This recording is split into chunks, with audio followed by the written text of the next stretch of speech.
Hey everyone, today I'm going to show you how to put your picture on Zoom so it appears whenever your camera is turned off. So this is done by changing your Zoom profile picture, which helps people recognize you during a meeting even when you are not using your camera. So first, open your Zoom dashboard and go to the top right corner.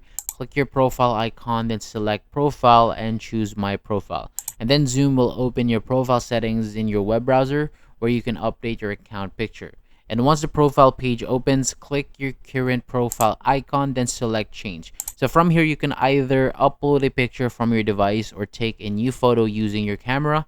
And if you upload an image, choose a clear photo where your face is easy to see. And you may also be able to crop and adjust the picture so it fits properly. After choosing or taking your photo, click save to apply the change. And once it is saved, your new profile picture will appear next to your name whenever your camera is turned off during Zoom meetings. So for the best result, use a clear photo with good lighting and a simple background. And that is how you can easily add a picture on Zoom for when your camera is off.